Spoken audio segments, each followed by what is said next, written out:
Once a woman gets married, she's no longer part of the family. That's what my sister Amy told me with a sneer during her coming-of-age ceremony. My mother, cold as ever, told me to hurry up and leave. I came back to celebrate with them, but their actions made it clear that I was nothing more than a stranger. It hurt, but I decided to stay strong. If that's how they feel, I'll make them regret their words. I'm Sherry, 22 years old, and I've been living on my own for 4 years. After graduating from vocational high school, I worked hard to support myself. My life isn't fancy, but I've chosen this path, and I'm proud of it. Still, the pain of the past lingers, especially my mother and Amy's actions. The hurt started long ago. My father left my mother for another woman just before my first birthday. My mother never forgave him and took her anger out on me because I resembled him. "You're just like him. Seeing your face makes me sick," she'd say. As a child, I didn't understand, but I felt her coldness. To her, I was just a reminder of her pain. At first, my grandparents cared for me, but as my mother kept asking them for money, they grew distant. Before I turned 2, my mother remarried and had Amy. My mother, stepfather, and Amy became a family, but I was never part of it. One day, I saw them packing suitcases. "Where are you going?" I asked. "On vacation," they said. "Can I come too?" I asked hopefully. "Of course not. We'll drop you at daycare." Their laughter still echoes in my mind. Every time they went on trips, I was left at a 24-hour daycare center, feeling lonely and unwanted. At home, the rejection got worse. I was ignored, isolated, and treated as an outsider. Once, Amy asked my mother, "Why doesn't Sherry have a birthday party?" For a moment, I thought my mother might care, but she replied, "There's nothing to celebrate." From that day, Amy started looking down on me too. Family celebrations were all about Amy. She got birthday cakes. I got nothing. I worked hard through high school, but had to pay for vocational school myself because my family refused to help. Being at work felt better than being at home. At 18, I couldn't take it anymore and left. My mother, stepfather, and Amy didn't care. In fact, they seemed relieved. "Do whatever you want. You're not our problem anymore," they said. Those words cut deep, but they also freed me. Living on my own was tough, but for the first time, I felt free. I lived for myself and found joy in that. Yet, even now, at 22, memories of my family still haunt me, especially with Amy's coming-of-age ceremony. I never had one, but I'm sure hers will be grand. One day, I got a call from my mother. Hearing her voice after so many years made me tense. "Amy's 21st birthday is next week. You're not coming, right?" she said. I was shocked. Why would she call me? I wasn't invited. I replied quietly. "Good. It'd be awkward if you showed up," she said, her words hitting me like a punch. I whispered to myself, of course I wouldn't go, but the pain in my chest wouldn't go away. I thought I'd cut all ties with them, so why did they still affect me? I had chosen to leave my family behind and live my own life, but their shadow still lingered in my mind. I resolved not to let them control me anymore. Still, as an adult, a part of me wanted to face them, especially Amy. She was about to turn 21, a big milestone. Despite everything, I wanted to celebrate her. So, I bought a cake and a present and decided to visit my family for the first time in years. Standing in front of the door, my heart raced. It had been so long, and I was nervous. When I rang the doorbell, Amy answered. "Who's there?" she asked, her tone mocking. "Amy, it's me. Stop joking. I brought a cake. Open the door."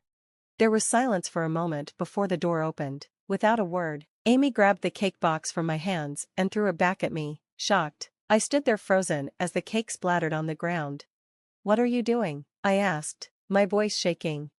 "I can't eat food from a stranger," she said coldly. That word, stranger, echoed in my mind. I already knew I was an outsider, but hearing it from Amy hurt more than I expected. Deep down, I had hoped she still thought of me as her sister. As I stared at the ruined cake, my mother appeared, laughing alongside Amy. "What were you thinking, coming here? Did you just want to ruin things?" she said, her voice icy. Her words cut deep, filling me with regret for even trying. I should never have come. Why is she even here? "She's not family anymore," my stepfather said, his voice sharp and cold. "Celebrations are for family only. Strangers like you don't belong here," he added. His words hit me like ice. "Family only?" I whispered, my voice trembling. "Am I not family?" "Of course you're not family. We're not even related," Amy said with a laugh. "Did you really think you were one of us?" Their words crushed me. I had always been an outsider. There was nothing left for me here. Clean up that mess before you leave, my mother barked. I obeyed numbly, picking up the ruined cake. As I worked, Amy and my mother laughed behind me. She brought the cake, and now she's cleaning it up herself. How pathetic, they sneered. Their mockery stung, but I focused on finishing as quickly as possible. When I was done, I headed for the door silently. Leaving already? Should have never come, huh? Amy taunted. I didn't respond. As I opened the door, she called out, "Don't come back, stranger." Her words echoed in my mind as the door slammed shut behind me. It felt like the final nail in the coffin of my relationship with them. I realized I had been clinging to a false hope that things might change, but I was wrong. I was nothing but a stranger to them, and maybe I always was. Still, I didn't need to waste any more time trying to find my place in their lives. I already had a place where I belonged. My husband, Don, was waiting for me at home.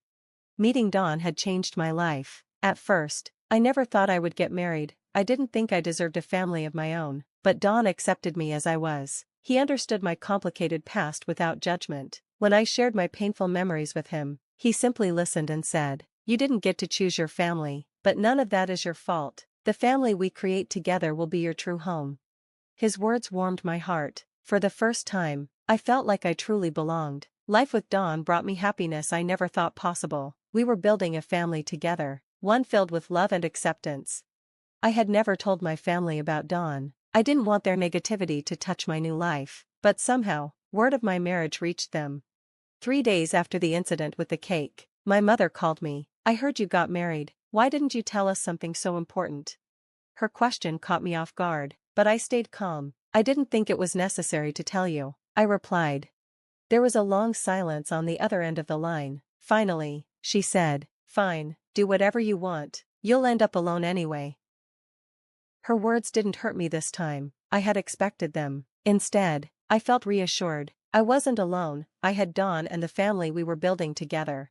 "Family that won't last," she added bitterly. I brushed off her words. I was happy now. No matter what my mother said, it wouldn't change anything. That phone call felt like the final break between us. But just 3 days later, something unexpected happened. The doorbell rang. When I opened it, Amy was standing there. I had no idea how she found my address, but I invited her in anyway. "What are you doing here?" I asked. "I just wanted to see what kind of guy you married," she said with a playful tone, but I felt uneasy. Amy never visited without a reason. The moment she saw Don, her eyes lit up. "This is your husband? Not bad at all. How did someone like you snag him?" she said mockingly. I stayed silent, trying to hold back my anger. Don, however, remained calm. "I'm Sherry's husband. Please stop with the unnecessary remarks," he said firmly. Amy looked surprised, but quickly smirked and stepped closer to him. "Don't be so stiff. Let's have some fun. Sherry won't mind, will she?" I couldn't believe her audacity, but Don didn't waver. "I'm not interested. My happiness is with my wife. Please stop this behavior," he said, his loyalty unwavering. Amy shrugged, her playful smile fading into a cold smirk. "Whatever, I don't care about your happiness anyway." After she left, Don said, "You don't need people like her in your life, Sherry. For your sake and ours, it's best to cut ties." His words mirrored what I had already been thinking. Amy and the rest of my family had no place in our lives anymore. That day, I made an important decision. For years, I had been sending money to my family, paying for Amy's tuition and even helping with their mortgage. I had done it all despite their cruelty, hoping they'd accept me one day. But after Amy's visit, I realized I owed them nothing. When I told Don I was stopping the financial support, he smiled and said, "That's the right choice. Sherry, you've done more than enough. Now it's time to focus on yourself." His words lifted a weight off my shoulders. I filed the necessary paperwork and stopped the payments. For the first time, I felt free. A month later, my peaceful life was interrupted. There was loud banging on the door. I opened it to find my mother and Amy standing there, furious. "Why didn't the tuition payment go through? The landlord is threatening eviction," they shouted. I had been expecting this. Calmly, I replied, "I stopped the payments because I'm no longer responsible for you. I even sold the house to recover the money I already spent." "What do you mean you sold the house?" they demanded, shocked. "You made it clear I'm not part of your family, so I have no obligation to support you." "But what about my tuition? I can't finish school without it." Amy cried. That's your responsibility now, not mine. I won't fund a family that doesn't include me. You can't do this, after everything we've done for you. Done for me? You mean years of neglect and cruelty? I owe you nothing, my decision is final. They tried to argue, but I stood firm. Their anger turned to desperation when they realized I wouldn't budge. You'll regret this, you're the worst sister ever, Amy yelled as they left. But their words didn't hurt me anymore. I had let go of the hope that they would change. A week later, their harassment escalated. They showed up daily, shouting outside my home and even contacting Dawn's parents. My in-laws were understanding but concerned. They've crossed the line. You need to take action, they advised. Dawn suggested we involve the police. At first, I hesitated, but I knew it was the right thing to do. I gathered evidence from our security cameras and filed a report. The police were slow to act, treating it as a family matter, but I didn't give up. Finally, after another disruptive incident, they intervened. My mother and Amy were warned to stay away, but they didn't listen. Their behavior escalated until the police issued formal restraining orders. My neighbors, tired of the constant noise, supported my case. Some even suggested I move. Don agreed. Let's start fresh somewhere new, he said. I couldn't have agreed more. We found a new home and moved quietly, leaving the past behind. Even after we moved, my mother and Amy didn't give up trying to find us. They even showed up at Dawn's parents' house. My father-in-law firmly told them, Sherry is part of our family now. If you have issues, they're your responsibility, not hers. My mother stormed off angrily, but Amy tried begging my mother-in-law for help. You made your bed, now lie in it, my mother-in-law responded, shutting the door on her. With their efforts failing, they eventually stopped trying. I finally felt free. Once the harassment ended, my life became peaceful again. Dawn and I settled into our new home, focusing on building a future together. My in-laws treated me like their own daughter, something I had never experienced before. Sherry, your family, whatever happens, will always be here for you, they told me. Those words gave me a sense of security I had never known.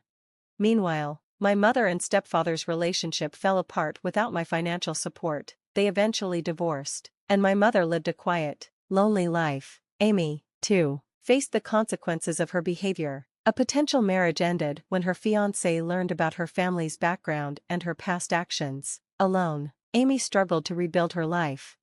Despite everything, I couldn't bring myself to feel sorry for them. Their actions had led them to this point.